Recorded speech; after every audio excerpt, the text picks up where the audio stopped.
اهدنا الصراط المستقيم.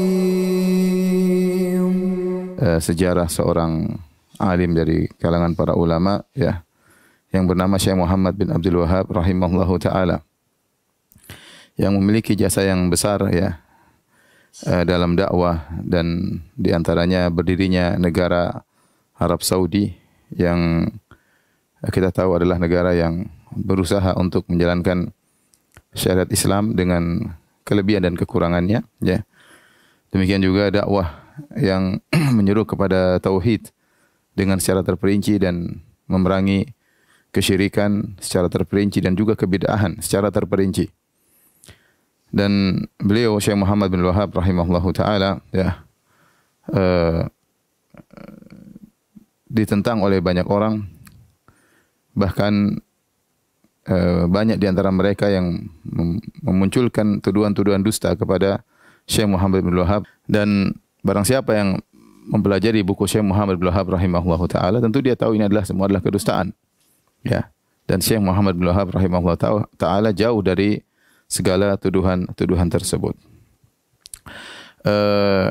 Kita lihat betapa banyak orang terpengaruh dengan dakwah Syekh Muhammad bin Wahhab rahimahullahu taala, bahkan sampai di tanah air kita. Belum lagi kalau kita bicara di negara-negara besar seperti contoh Kuwait ya, yang mereka juga berdakwah dengan metode Syekh Muhammad bin Wahhab rahimahullahu taala. Contohnya Qatar ya, yang juga mereka berdakwah dengan metode dakwah Syekh Muhammad bin Wahhab rahimahullahu taala. Bahkan masjid di Qatar adalah Masjid Muhammad bin Abdul Wahhab ya. Belum lagi misalnya kita bicara tentang jamaah-jamaah seperti jamaah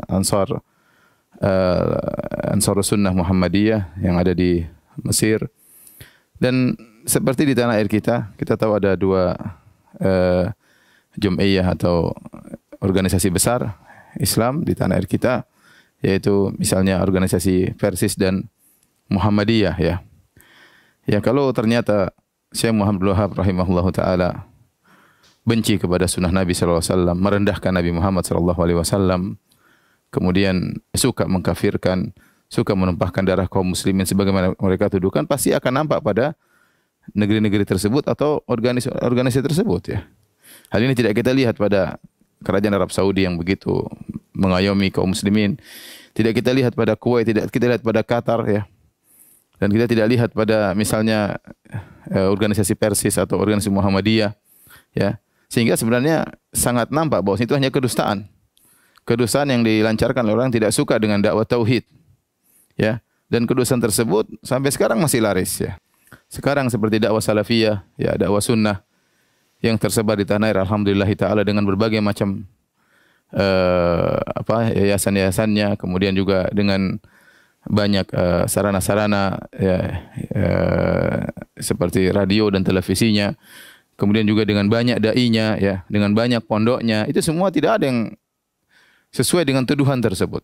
Namun sebagian orang tatkala tidak memiliki bahan untuk menjatuhkan dakwah sunnah, dakwah tauhid, dakwah yang mereka gelari dengan dakwah Wahabiyah, maka mereka terpaksa berusaha melariskan tuduhan-tuduhan dusta tersebut ya di kalangan masyarakat. Dan banyak orang-orang yang jahil yang tidak mengerti akhirnya termakan dengan kedustaan tersebut. Ya, saya hanya ingatkan kepada mereka bahwasanya mereka yang sering mengusung kedustaan tersebut, mereka akan diminta pertanggungjawaban oleh pada hari kiamat kelak. Maka seorang agar memiliki ilmu tentang hal ini dan agar sadar bahwasanya tuduhan-tuduhan tersebut telah berjalan dari dahulu dan sekarang masih berlangsung, dan dia bersabar menghadapi tuduhan-tuduhan tersebut. Lihat bagaimana sabarnya Syekh Muhammad bin Wahhab rahimahullahu taala dalam mendakwahkan tauhid. Dan namanya orang mendakwahkan tauhid pasti ada tantangan. Ya, pasti ada tantangan. Kita mencari ridha Allah atau mencari ridha manusia. Ya, kalau ingin mencari ridha manusia, ya sudah, sampaikan apa yang disenangi oleh mereka, maka kita akan disenangi oleh banyak orang. Tapi kalau kita mencari keridhaan Allah, menyampaikan tauhid dan kesyirikan ini haram, ya siap-siap untuk dihina dan dituduh yang tidak-tidak oleh masyarakat. Dan tuduhan-tuduhan tersebut masih berjalan hingga saat ini. Wallahu musta'an.